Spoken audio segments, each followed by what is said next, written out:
what that means is there's two types of web traffic. When you're normally surfing the internet, that's called HTTP, right? And then when you want to do your online banking, something that's secure, there is another type of website service called HTTPS, right?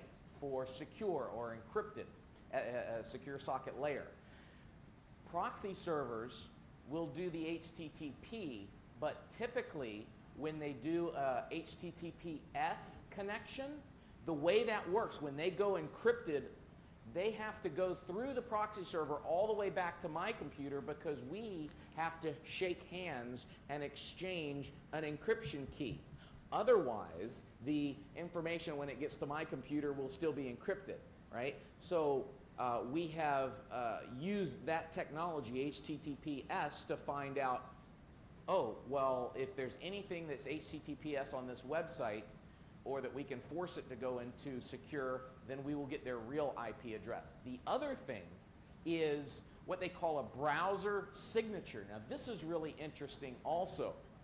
Every computer, when you're surfing the internet with Internet Explorer or Firefox or Safari, when you're surfing the internet, every website that you go to, you're leaving your browser signature. Your browser signature includes what is your operating system, what version of your operating system, what patch level of that operating system, what browser you're using, whether you're using Firefox, Safari, Internet Explorer, Chrome, and what version of that browser. And then in addition, there are other signatures included in that browser signature, such as, does anybody have the Microsoft Zune media player? It's like an iPod, but it's called the Zune. When you install a Zune, a media player on your computer, that actually gets included in your browser signature. This criminal that hacked into Sarah Palin's email account, he owned a Zune. And everywhere that he went and surfed the internet, it had his specific operating system, his specific browser, and his Zune. And what that is that's like a fingerprint, a little bit of a fingerprint everywhere that he goes. So once we found on one website what his browser signature was, we could look at other websites that he had visited from a proxied IP address, and we see the exact same fingerprint. So that is another thing. When we used to do hacking investigations, when I was with the Air Force, people used to like to hack into NASA and other government websites. The Pentagon, they try to hack into the web page of the Pentagon and the Senate and Congress. And what they would do is they would first go visit that Congress website or the NASA's website. And they'd say, okay, this is the web page that I'm going to hack. Then they would go to a proxy server, hide their IP address, and attack the website. Change the main web page, so instead of saying NASA, it said something nasty, bad. Then, after they finish hacking it, they want to go back and what? They want to look at their work, right? They want to see what great job they've done. So then they quit using the proxy server. They go back and look at the website to show, see, I changed it. Then they tell all their friends, right, hey, take a look at this. If you look at that victim web server, what you will see, first, most people just look at IP address. We say you have to think bigger, bigger like you would a regular investigation. And you look at that browser signature and you sort all the traffic that went to that website by browser signature, and what you see is this browser that attacked the computer moments before came from a totally different IP address, his real IP address. And then after the attack, he came again from his real IP address, and that's how we find him. So there are ways around it. It is an excellent question because it's a difficult thing to do, because you cannot investigate the way that we normally do. Just, it's a very straightforward. You have to think, okay, how else can I collect, what other information is this person leaving behind when they visit this website? So that's a great question.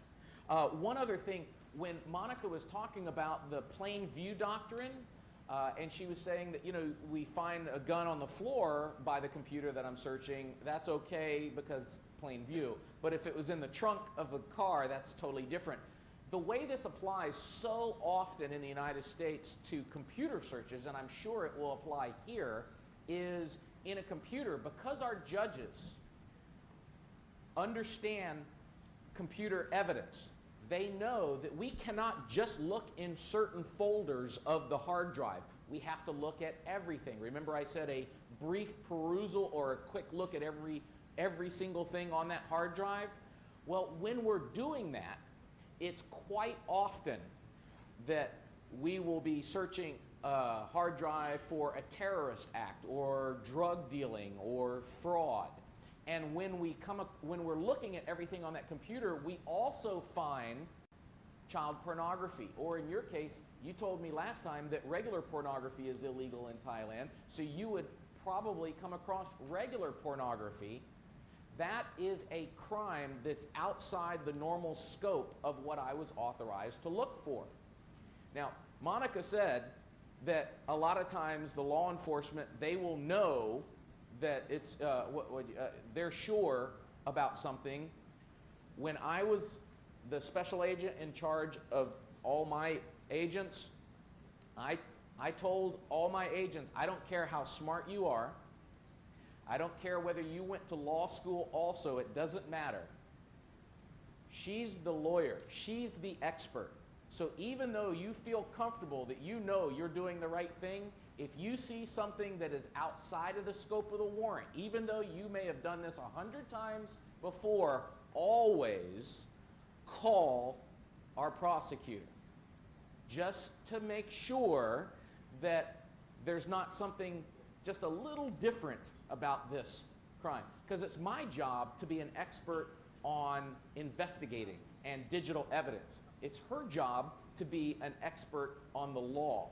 And as you heard Monica say, as long as I call her and ask her her opinion, then I have that good faith. And this is a little game that we used to play in law enforcement, is as long as I call a prosecutor and she says it's okay to do something, no one can sue me. So what U.S. law enforcement will frequently do, or what we always encourage is, hey, as long as you make her, the prosecutor, make the decision, and that's what she's an expert in, then you can't get in trouble and you can't get sued. So we used to use it as a protection mechanism for ourselves to put all the pressure and the responsibility on the prosecutor, right? So I apologize for that, but I never got sued that way. ใครจะมีคำถาม That's the last question. I'm not sure whether you can make sense of this. I have a problem with this. Is jailbreak into iPhone illegal? Excellent. Oh, the question is jailbreaking an iPhone illegal? Well, for law enforcement purposes, and I believe that it came out in intellectual property crime law last year, that it is acceptable for law enforcement to jailbreak an iPhone in order to image it. What jailbreaking an iPhone is the Apple has locked the phone so that you can only do what they want you to do with the phone, right? You can't make it do something or run a computer program that it's not supposed to run. But the tools that we use sometimes to gather information off that phone to make a forensic image of it, to copy it, the only way we can get our tool to work is we have to change something. It's called jailbreaking. Change something on that phone in order for our tools to work. And that's called jailbreaking, because we're actually changing a little tiny piece of the operating system. Now, it's legal for law enforcement to do that under the guise of law enforcement. It may be illegal for some civilian to jailbreak his iPhone. That's an intellectual property violation because he's trying to do something different. But if we're doing it for law enforcement purposes, it has been said that it is completely acceptable to do that. The other thing with respect to the iPhone when you look at an iPhone forensically, there's actually it looks like two different hard drives inside of an iPhone. One hard drive is for the operating system. No user data goes in that area. Then there's the user hard drive, and that's where all your pictures, all your call logs, everything that you're doing goes on that other side. So when we jailbreak an iPhone, we're changing it. And sometimes in the law, they say, oh, well, if you change the evidence, it can't be used in court because you made changes to it. We have educated our judges to say, first, we changed it, but we can document exactly what it was that we changed, and that none of our changes put, I think as you put, planted criminal, we didn't put the evidence of his criminal activity on there. We changed just the operating system, and we can tell the courts exactly what we did. And second, because on the iPhone specifically, there's two different partitions or hard drives, we're only changing the operating system, which has nothing to do with the evidence of what the criminal had done on his phone. So it is absolute. Great, thank you, Ovi. Maybe it's time we adjourn. ครับเชิญครับ